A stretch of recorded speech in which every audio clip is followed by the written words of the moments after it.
expert. They're here to talk all things jobs, HR, and trends. So mind the generational gap. This is From X to Z, only on the Purple Acorn Network. Hello, and welcome back to From X to Z. My name is Danielle Farage. I'm here with Mervyn Dinnen, my co-host, and today we are going to be diving into the future of careers and this latest report by Deal. No, this is not sponsored. Yes, we are always open to sponsorship, #Deal. But we are here, we're talking about the latest and greatest. Mervyn, how you doing? I'm doing good. Danielle. Thank you very much. Yes, always open for sponsorship. Yes, Mervyn individually as well. Someone needs to Yes, sponsor yes, yes, yes. your outrageous vacations Yeah, yes.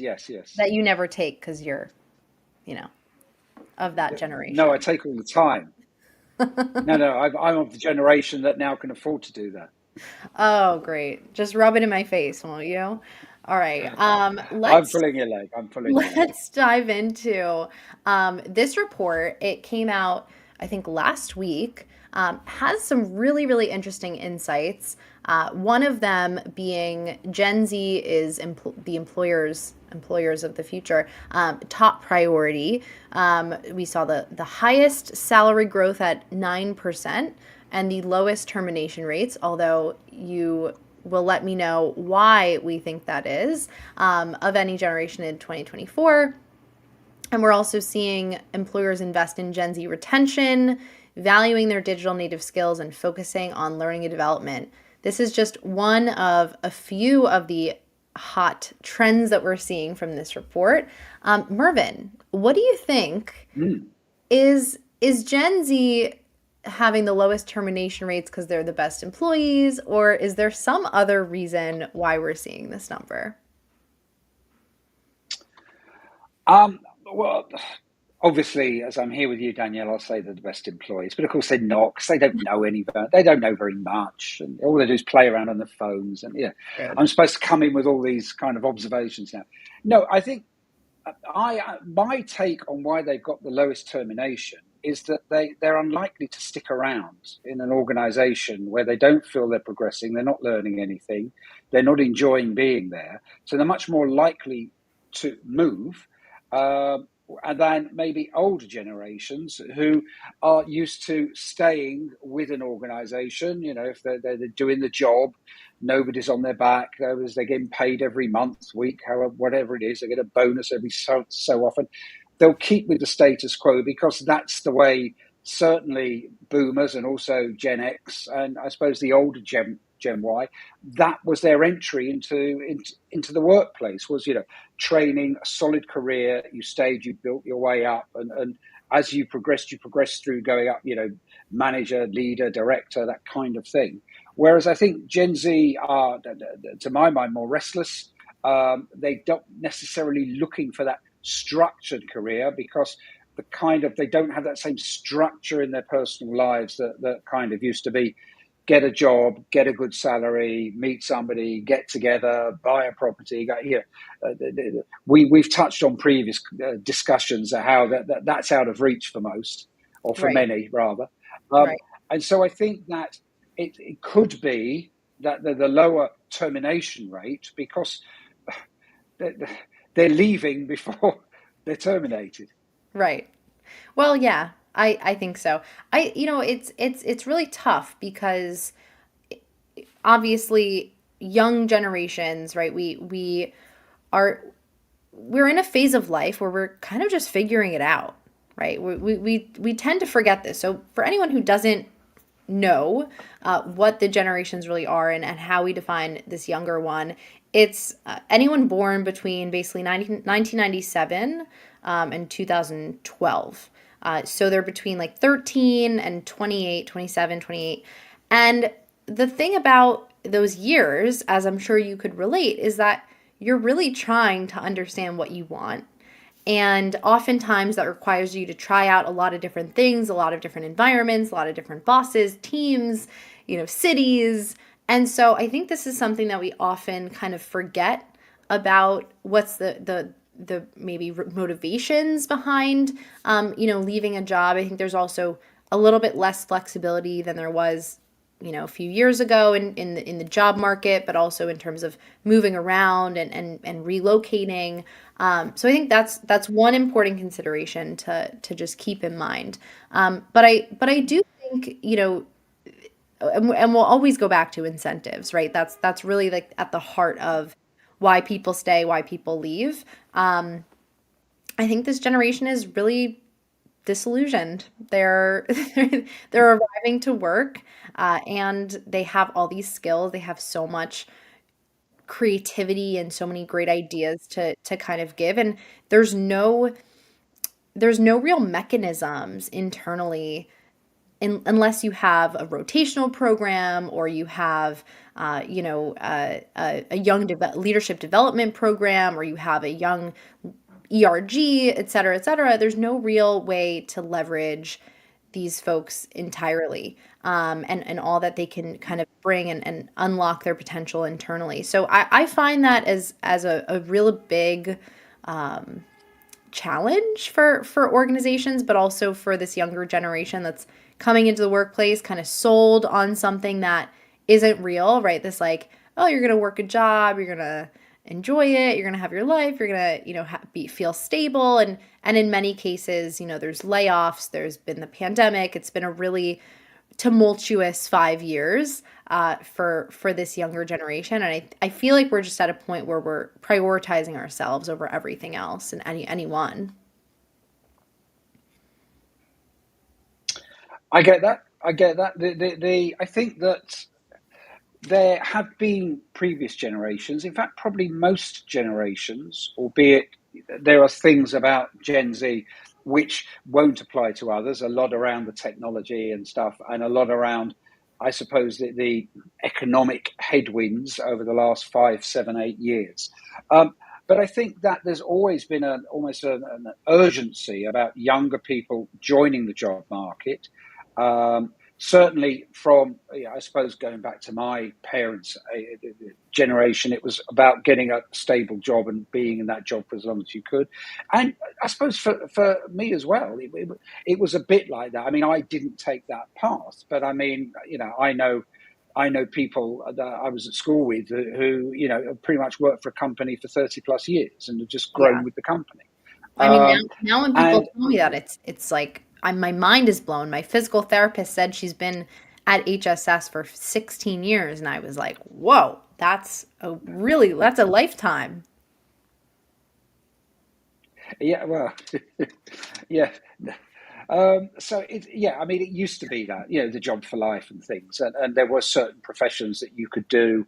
Certainly, I mean, even now in travel hospitality, I mean, my wife flies. She works for an airline in Europe. She's been flying for 30 years. It's kind of, most of the people she flies with wouldn't do anything else because it's a job that, the job is their life almost. Right. And it's got flexibility. It's got a lot of perks with it. But I think that because so much is developing so quick with technology, with skills, the half-life of the skill is getting shorter. And I think because of that, that creates an urgency with Gen Z. And is it going to be Gen Alpha, the next ones? Yeah. I'm not sure yet. It is, yeah. To think that, I can't be hanging around somewhere where I'm not learning, I'm not moving forwards, I'm not moving on. Because one thing is if you want to work your way up an organization, which is harder and harder because most organizations are getting flatter and flatter. But you feel you need to be learning because it's going to be your capabilities, your abilities to learn, your ability to absorb information, absorb new ways of doing things, which is going to be what sets you apart. And you can't really stagnate almost in an organization which maybe isn't moving forward and isn't moving you forward and isn't investing in your growth and development. Yeah. And let's dig into that a little bit because I think there's a really important conversation that we're sort of dancing around here, which is one that I'm having with a lot of people too. It's like, how do you future proof your career and become this coveted talent, right? Like the top 10% of talent that maybe doesn't have a problem switching from company to company, where you're not necessarily worried, where your skills can really take you farther than just the company that you're at. What do you view as those top skills that people can be, investing in today? Wow.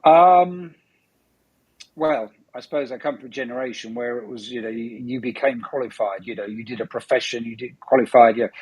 People was always going to need accountants, always going to need solicitors, always going to need doctors, always going to. So that's the way we were kind of encouraged by the parental generation of my generation to go into something which would give you the skills for life to have a career doing something like that. But now things are moving so quickly.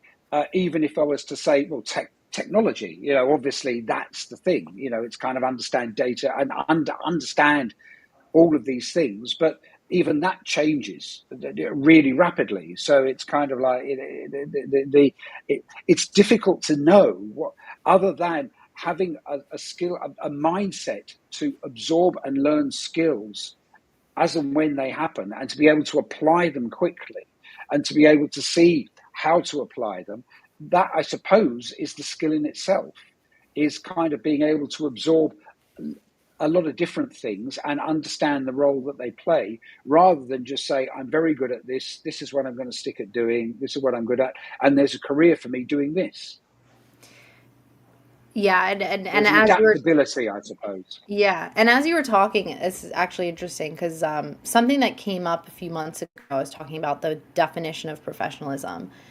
And one of the things that I think characterizes professionalism, and it's in some definition that I can't seem to find right now, but essentially it's the ability to stay up to date on how to do your job best, right? That is one of the key components of professionalism, and something I think I'll probably die on this hill of, like,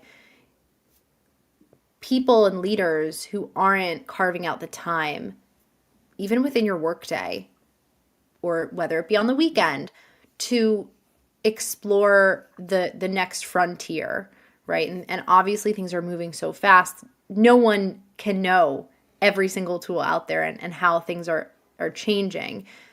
But at the same time, it is your responsibility to be, as a professional, to stay up to date.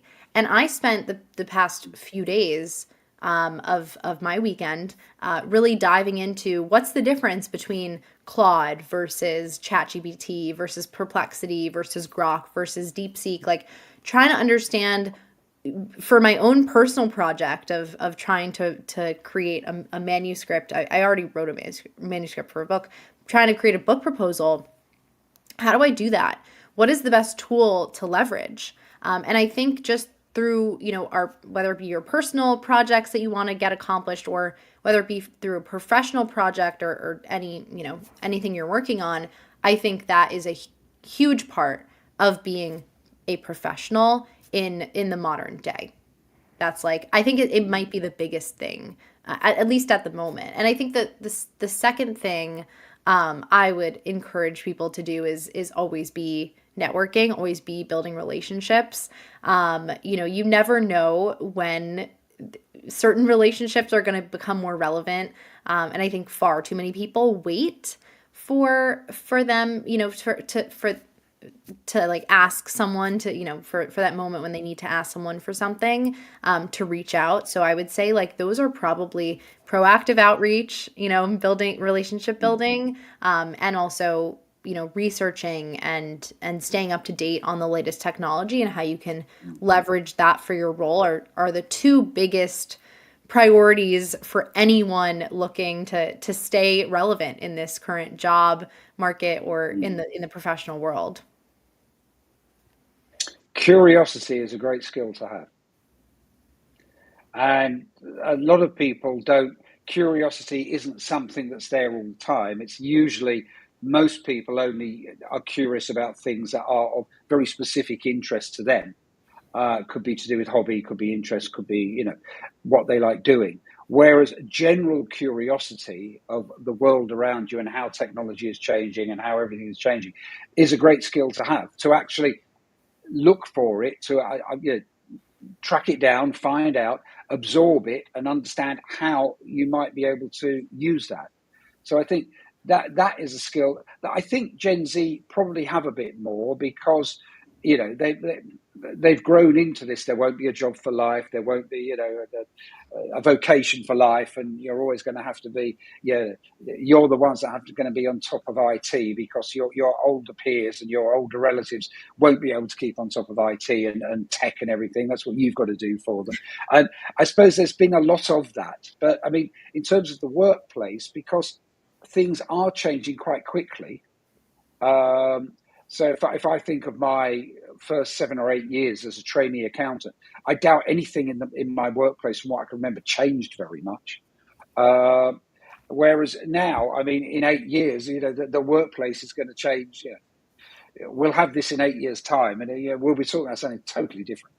But I think it's just that adaptability, curiosity. These are the skills that, to be fair, I think Gen Z have.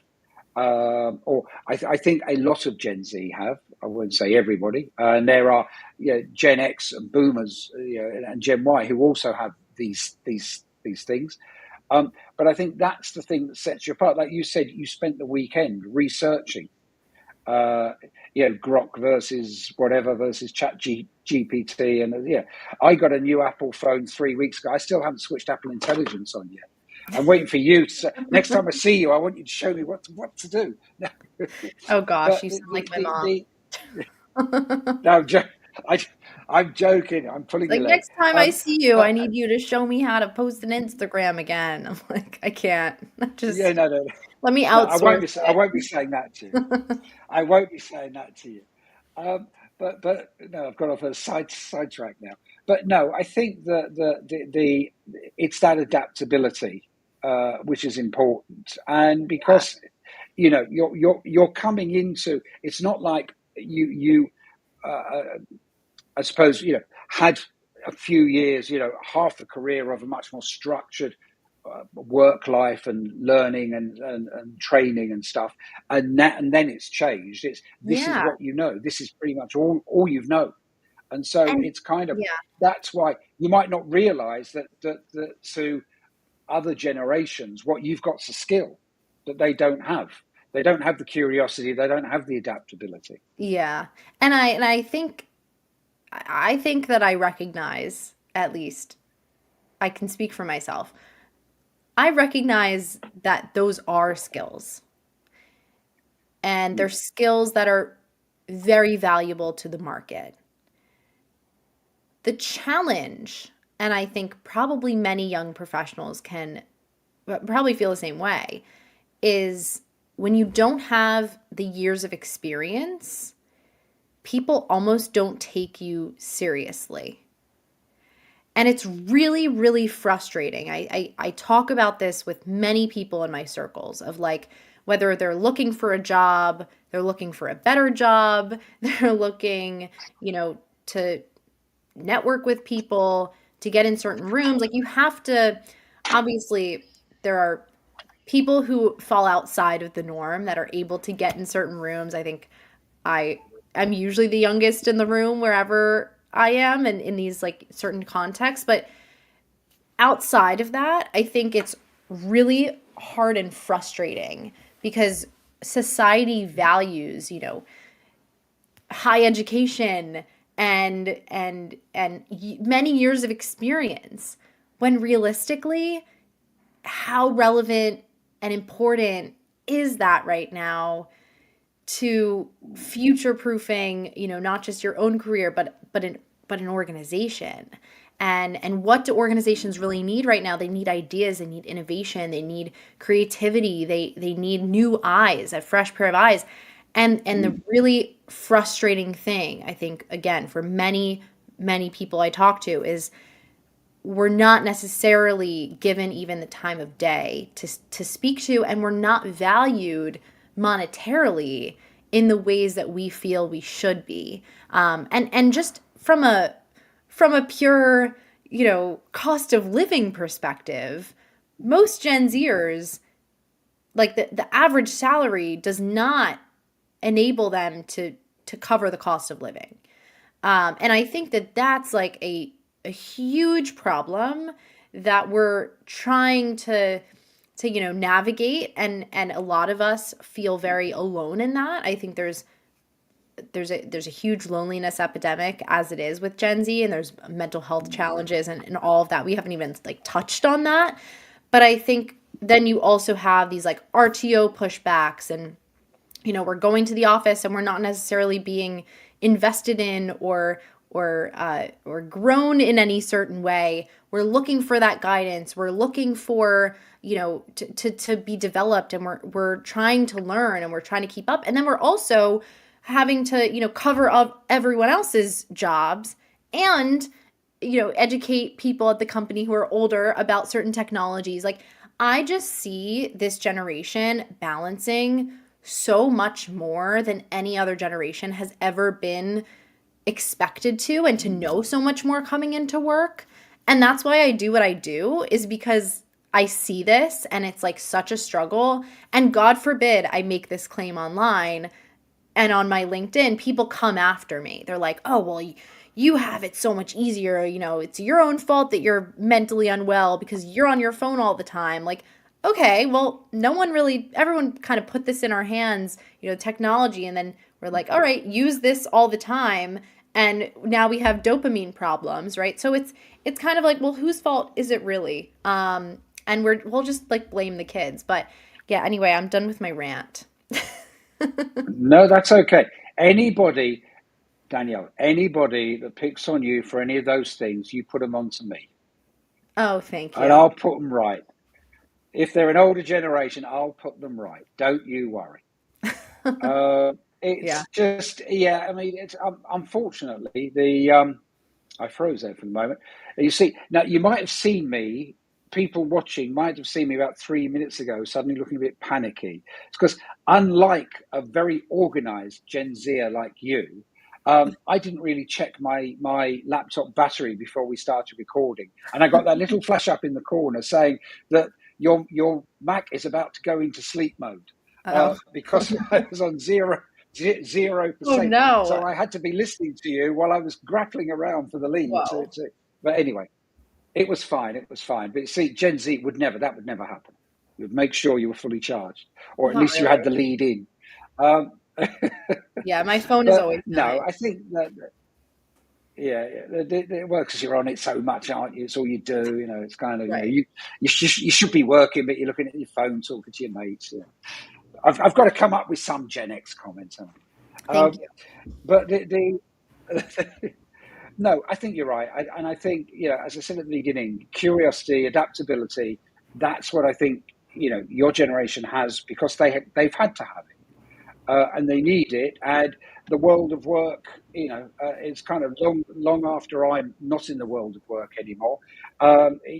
You're still going to be making your way in the world of work. And, I would say to you now, I don't know how that would shape, because the way things are moving and organizations slimming down and everything, I don't know. It's kind of how that will work itself out. But then probably most people don't, because we don't know what technology is going to do next. As I said, Right. everybody's talking about AI now, but I was reading it in a magazine 6 years ago about how AI powered organizations were the future. And we're still talking about them as the future now, effectively. Yeah. So it's things don't necessarily move as quickly as we think. I think that one of the things we can do to help this next generation is to admit that exactly what you just said, right? Like, that we don't have all the answers, and we don't necessarily know where things are going to be heading. And, if you're a leader within an organization, I don't necessarily know how to mentor you or what direction your career is going to go, because this organization is flattening, right? And like, I don't necessarily know where the growth opportunities are, but I'm willing to sit down and work on it with you, right? And just kind of provide that sense of guidance, that sense of camaraderie. I think if there is a Gen Zer at your organization, they are probably feeling lonely most days. more lonely than not lonely. And in terms of not, not necessarily their overall life, but in terms of their career and feeling supported, and fulfilled in that, in the pursuit of their career. So that would be my biggest tip for anyone listening to this podcast. Mervyn, do you have any kind of final thoughts here? I know we kind of didn't get into the conversation about the other key insight, which is about accounting. We sort of touched on it, not much, but overall, accounting is back, guys. Big increase, 75% increase in hiring accountants in 2024, 22% software engineers, just to give you a little bit of a sense of what we're talking about. But yeah, any final thoughts, Mervyn? Yeah, I probably shouldn't have left accountancy because all these years later, I could have come back as in demand. You still No, can. I think that yeah, it's true. It's true. I mean, I think if we're doing a proper generational thing here, it's kind of when I started in the workplace, it was all about professions, professional qualifications, and if you did that, that would give you a stable career. We did talk about computers. I remember somebody in my early days telling me that in the accountancy office I trained in, that they keep hearing that one day all tax will be done on a computer. And the guy said to me, he was probably in his 40s, said, I hope I'm dead before then. I can't think of anything worse. Yeah, I and, do all my and accounting on kind of said, yeah, and that was all those years ago. So they were talking about it then. It was all going to be on computers. It's taken a long time to get there, effectively. But no, I think that it's interesting that there is a move back towards, I suppose, professions in that respect. They tended to symbolize a very solid, stable career. Mm-hmm. Somebody, I would say with a good education, you obviously, to pass qualifications for things like accountancy, law, and things like that, you needed to have, I suppose, a certain level of capability to absorb and understand information. Same with IT, which obviously when I was your age, it was a thing, but I mean, it's kind of not now as big as it's been. But obviously, accountants are taking over from software engineers, according to the latest research. And that may be because there's an accountability, maybe because without realizing it, we're moving back into an era where there is an accountability. Organizations are going to have to justify what they're doing. They're going to have to show themselves to be profitable. They're going to have to show themselves to be legally compliant with everything. And maybe that's why. It'd be interesting to know if there's an increase in like solicitors and things like that as well. Maybe that's for a future chat for us. But no, I think that it doesn't surprise me that Gen Z, as we said at the very beginning, are being terminated less. A, they need your knowledge and your tech knowledge. B, they need your enthusiasm. And C, that they Gen Z aren't going to hang around if they don't think it's an organization they want to be in. Whereas other people, other generations probably tended to hang around. Right. And we don't necessarily know yet that the grass is sometimes greener and sometimes not. And we have a lot less to lose, realistically. So thank you, everyone, for tuning in to this episode of X to Z. Please come back next time. Make sure to subscribe on all major platforms, X to Z and the Purple Acorn Network. And yeah, we'll see you next time. Thanks for joining. Bye. See you soon.